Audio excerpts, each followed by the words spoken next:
जो भी बाहर का उपयोगी है वो दूर से आता है। जो भी होगा कोई नंबर 100 होगा तो वो जो बेचारे पीछे रह जाएंगे वो डिप्रेशन में होंगे। तो ये सिस्टम, ये हमारा ढंग होता है। लंच ब्रेक, ब्रेकफास्ट, डिनर, सब कुछ फूड वहीं पे अवेलेबल होता है। 6 किलोमीटर पर है। बाहर बहुत बड़ी ओशो की एक बहुत बड़ी तस्वीर लगी हुई। तो अगर उसका थोड़ा सा भी पता चल जाता है तो फिर समस्याएं कितनी भी हो, समस्याएं अपनी जगह और फिर शांति अपनी जगह हो जाती है। में कीमती है वो रुक कर आता है, विश्राम से आता है। वो एक महासत्संग का होगा जो स्वामी शैलेंद्र सरस्वती जी जो जय हिंद दोस्तों, नमस्कार। आज की ज़िंदगी भागदौड़ की ज़िंदगी और ख़ास करके आजकल बोलते हैं यार हम तो डिप्रेशन में हैं, मानसिक तनाव ठीक नहीं है। क्यों भाई, ऐसा क्या हो गया? बोला ये हो गया, वो हो गया। समस्याएं बहुत ज़्यादा बढ़ चुकी है। लेकिन कुछ आवाज़ें ऐसी है कि जिनको सुनने से शांति मिलती है। और वो ऐसी आवाज़ सरसा रोड पे जो ओशो आश्रम है वहाँ पर गूंजने वाली है। कब गूंजेगी, क्या होगा, वो बात करेंगे तो पता लगेगा। नमस्कार मैम। मैंने कहा मैम कि ऐसी आवाज़ जो कि शांति दे, मानसिक तनाव से थोड़ा दूर लेके जाएगी और कह सकते हैं कि अध्यात्म की दुनिया में लेके जाएगी, गूंजने वाली है। कब गूंजेगी, किसकी गूंजेगी, वो बताएं थोड़ा सा, और नाम भी बता दें आप अपना। जी, मैं माँ सांची जी आज जो गूंजने वाली आपने आवाज़ कही वो तो गूंज ही रही है जी। बस हमारे ठहरने और बैठने की देर है। तो कब गूंजेगी ये बात ही नहीं उठती जी। वो गूंज रही है। हिसार में कब बैठेंगे हम जी। वो बात है जी। और रही अभी 3 दिवसीय कैंप की बात, तो वो 11 तारीख से शुरू हो रहा है। 11, 12, 13 अप्रैल को होगा। एक ओंकार सतनाम पे आधारित गुरु नानक देव जी की देशना के साथ। और जो किस ज़रिए उन्होंने प्रभु को पाया, क्या ज़रिया था कि परमात्मा उन्हें मिला, वो 3 दिन हम उसमें जिएंगे, उनकी उस देशना को समझेंगे गुरु नानक देव जी की। और 3 दिन का जो तीसरा दिन होगा वो एक महासत्संग का होगा जो स्वामी शैलेंद्र सरस्वती जी जो ओशो अनुज है उनके सानिध्य में होगा। माँ अमृत प्रिया जी उनकी धर्मपत्नी उनके साथ होंगे। तो एक बहुत सुंदर अवसर है कि गुरु नानक देव जी की देशना, ओशो का सुंदर संदेश ओशो के भाई के मुखारबिंद से हम तक पहुँचेगा। और जैसे कि आपने कहा कि बहुत समस्याएं हैं आजकल जीवन में, तो उसका तो मुझे लगता है कोई अंत ही नहीं है। लेकिन कुछ ऐसा पॉइंट, कुछ ऐसा सुकून, कुछ ऐसा मंत्र अगर हमें मिल जाता है कि समस्याएं कितनी भी हो, पर कोई पॉइंट ऐसा है कि बड़ा सुकून है, बड़ा शांति है। जो आपने कहा कि वो जो गुंजार है, जो चहक रहा है, तो अगर उसका थोड़ा सा भी पता चल जाता है तो फिर समस्याएं कितनी भी हो, समस्याएं अपनी जगह और फिर शांति अपनी जगह हो जाती है स्थिर, और समस्याएं दूर हो जाती हैं। तो ये 3 दिवसीय कैंप रहेगा जी जी। और कह सकते हैं कि इसमें हरियाणा से, बाहर से भी लोग आएंगे। जी जी जी जी जी। और दूर दूर तक से, जहाँ से भी आते हैं लोग, महाराष्ट्र से, बॉम्बे से। और उद्देश्य भी आपने बता दिया, गुरु नानक जी का जो संदेश है उसको लेकर होगा। तो इसमें महिलाएं हो, पुरुष हो, सबकी भागीदारी बच्चे, रहेगी। महिलाएं, पुरुष, जो भी। तो मैन इसका थीम क्या रहने वाला है? गुरु नानक देव जी की देशना पे आधारित अपने भीतर सुकून, प्रभु को पाना। जी जी जी। हमारा जो जीवन, पर्पस भी नहीं कह सकते, खैर जीवन अपने आप में ही उद्देश्य है सुंदर तरीके से जीने का। तो इन 3 दिनों में हम सुंदर कला सीखेंगे गुरु नानक साथ जी देव जी के साथ। और ओशो ने गुरु नानक देव जी को बहुत सुंदर तरीके से हमारे सामने एक बड़ी सरलता से रखा है। उसमें सर कह सकते हैं हिसार के लिए खास करके एक अवसर है 3 दिवसीय कैंप जो है, और परिचय जरूर दें अपना। हाँ, मेरा नाम स्वामी संजय जी। ये 3 दिन का कैंप तो अपने आप में ही अद्भुत है जी। परंतु ओशो ध्यान उपवन का हिसार में होना, ये ओशो की ग्रेस से है, ओशो की कृपा से है जी। एक अपने आप में एक ऐसी जगह है जहाँ आप शांत हो सकते हैं। आपके पास सब जगह हैं जहाँ हर शहर में हर चीज़ होती है, क्लब्स हैं, बार्स हैं, सब चीज़ें हैं।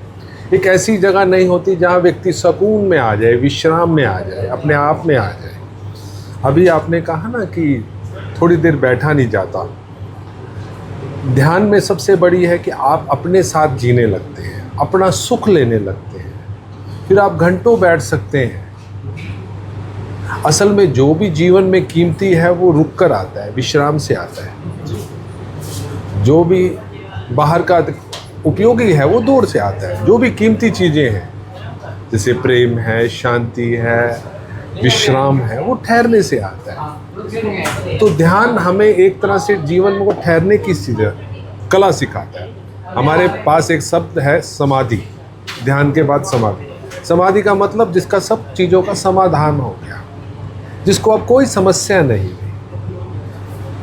बाहर जगत में समस्याएं रहेंगी पर उस व्यक्ति के लिए समस्या नहीं रही, वो समस्याओं से ऊपर उठ गया। तो ध्यान एक तरह से आपकी कॉन्शियस को, आपकी चेतना को ऊपर उठा देता है। चीज़ें जीवन ऐसे ही रहेगा, ऐसे ही बीमारी रहेगी, ऐसे ही सब चीज़ें रहेंगी, सब। तो उस व्यक्ति को कोई चीज़ छूएगी नहीं, वो बिल्कुल अछूता होकर जीवन को जिएगा। और जब हम अछूते होकर जीवन को जीते हैं तब जीवन का मज़ा आता है। हम इतने भाग क्यों रहे हैं कि कहीं ज़िंदगी का मज़ा नहीं आ रहा। मन सोचता है कभी इसमें मज़ा आ जाएगा, कभी उधर आ जाएगा, उधर जाओ इधर जाओ, बहुत दिशाओं में मन दौड़ रहा है। और उसी दौड़ में हमें तनाव मिलता है, बट जाते हैं। ध्यान का मतलब मन का एकजुट हो जाना। जैसे इसी प्रोग्राम का टाइटल है एक ओंकार, एक चीज़ को उसको पकड़ लेना। जिसे संत कहते हैं एक साधे सब सवे, उस एक चीज़ को पकड़ लेना जिसके साथ साथ सब चीज़ें सज जाती हैं। तो ध्यान उपवन का और इस प्रोग्राम का यही उद्देश्य है, ऐसी जीवन की कला सीखना और आसपास अपने होना, जिससे जीवन में शांति आए, प्रेम आए, जीवन का मज़ा आए। सर, आपने बात की कि ध्यान से आदमी अपने आप को खो सकता है, लेकिन आप देख पाएंगे कि जनसंख्या जो है उसमें से कुछ ही % ऐसे लोग हैं जो अपने आप को खोज पा रहे हैं, या आप जैसे लोग जो ध्यान करते हैं, बाकी नहीं कर रहे। कैसे प्रेरित कर सकते हैं उनको, कैसे वो करें? ये जो प्रोग्राम हो रहा है, एक महासत्संग का आयोजन कर रहा है हमारी पूरी टीम, ये इसी तरह की प्रेरणा है जी। ओशो के संदेश को आम जनमानस तक पहुंचाने का इसी तरह का ये तरीका है। और बाकी क्योंकि जैसे ही कोई व्यक्ति इस भाग दौड़ की ज़िंदगी में कभी सोचता है, अपने बारे में सोचता है, यूजली तो हमें इतना समय भी नहीं होता कि हम अपनी ज़िंदगी को भी पुनर्लोकन करें कि मैं कहाँ जा रहा हूँ, मैं कैसे जी रहा हूँ। जब भी कोई थोड़ा व्यक्ति ठहरता है और जीवन को देखता है तो उसको कहते हैं कि एक मैच्योरिटी आती है उसको। जो आदमी रोज़मर्रा की रोजी रोटी कामकाज से थोड़ा सा बाहर हटता है, अपने को देखता है, तब उसको समझ आती है कि मेरे जीवन का उद्देश्य क्या है, मैं कैसे जिए जा रहा हूँ, कहीं मैं ज़िंदगी को इस व्यर्थ को तो नहीं जिए जा रहा, इसमें सार्थक क्या है। कहते हैं ना, रोज़ सुबह होती है, शाम होती है, यूं ही उम्र तमाम होती है ना, यही एक कोहलू की तरह चलती रहती है। तो उस व्यक्ति के जीवन को फिर वो ठहर के देखता है। जब देखता है तो उसके जीवन की दिशा बदलती है।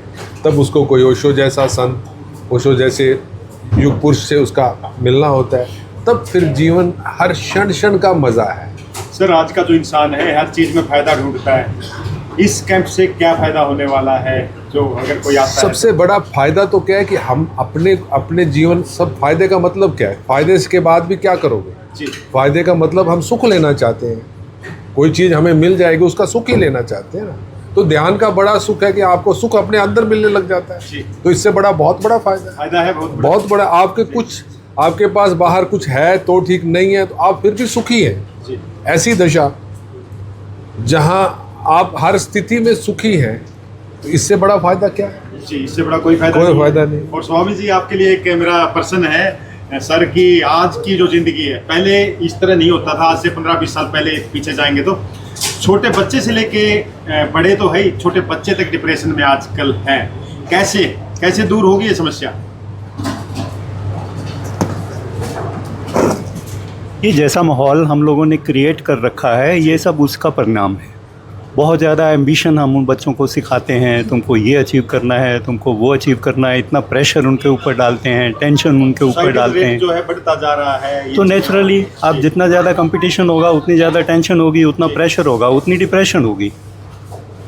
तो ये माहौल कौन क्रिएट कर रहा है? ये सोसाइटी क्रिएट कर रही है ना।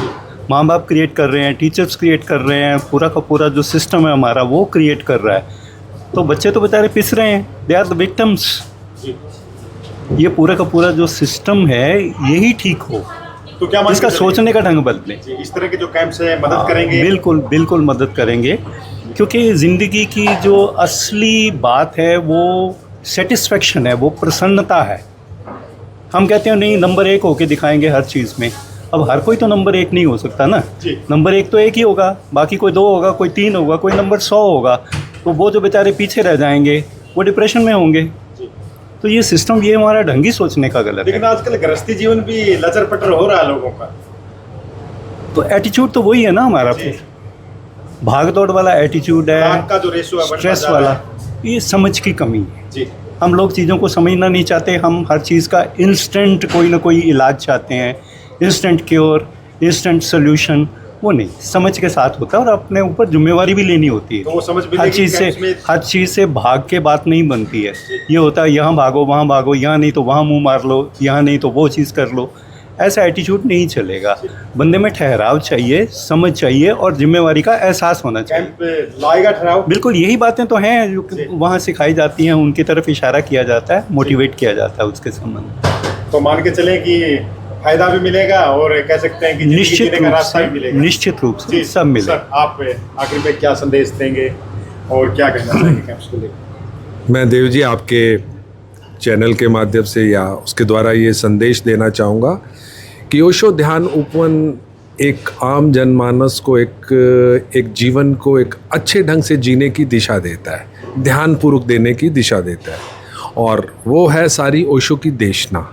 जैसे ही वहाँ के आप माहौल में आते हैं, ओशो से जुड़ते हैं, तो आपको लगता है कि एक ज़िंदगी पहले थी, एक अब ज़िंदगी नहीं हो गई। एक पुलक से साथ, थ्रिल के साथ जीवन का आपके जीवन होने लगता है।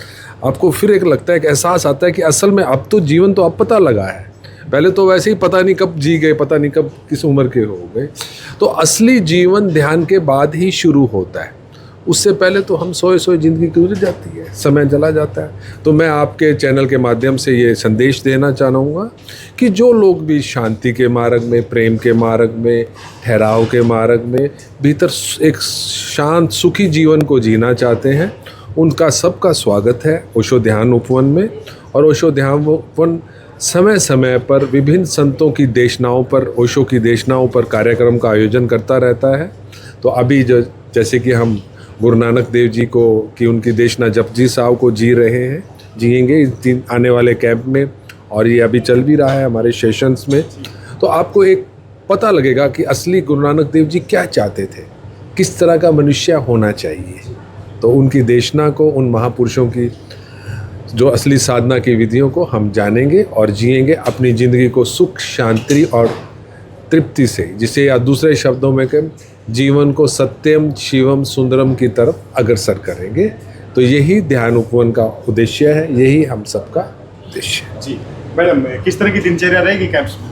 शुरुआत कहाँ से होगी और दिन भर क्या रहेगा? कैंप सुबह 7:30 से शुरू हो जाएगा, शाम को 7 बजे तक रहेगा।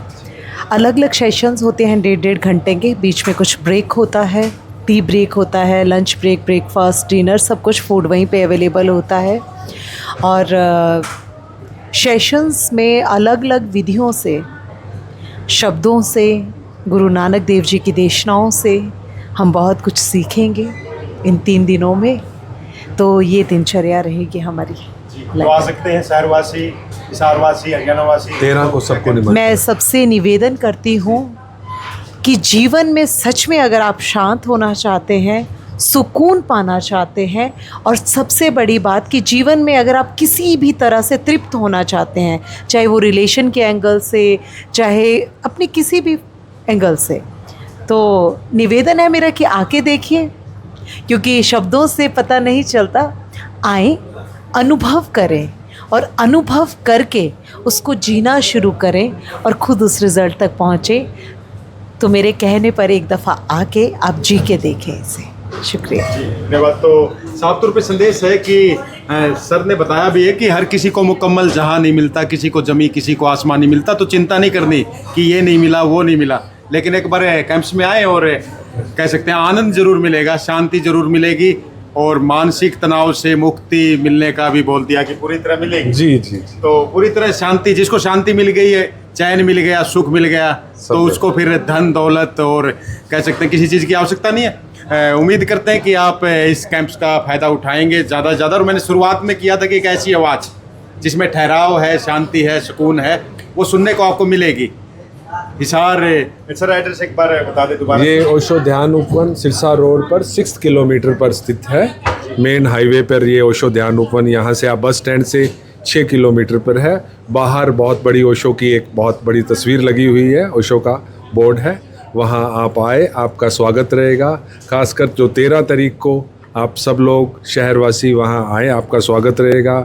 ओशो के ब्रदर से एक ओंकार सतनाम पर आप उनके दिव्य प्रवचनों को सुने और फिर हमारे साथ मिलकर वहाँ लंगर प्रसाद ग्रहण करें और ओशो उपवन की प्रेम भरी उपस्थिति, वहाँ की प्रेजेंस को अनुभव करें। आपका स्वागत रहेगा। जय ओशो। जी, तो हो गया कि साफ तौर पे बोल दिया है कि ना उम्र की सीमा हो, ना जन्म का हो बंधन, जब प्यार करे कोई देखे केवल मन। वही कह सकते हैं, वहाँ ना धर्म का कोई जिक्र है, ना जाति का है। बच्चे से लेके बूढ़ा जवान, महिलाएं पुरुष सब आ सकते हैं और लाभ उठा सकते हैं, तो ज़रूर फ़ायदा उठाएं। मैं लेता हूँ ब्रेक और मिलते हैं जल्द नेक्स्ट अपडेट पे। तब तक के लिए जय हिंद, जय भारत।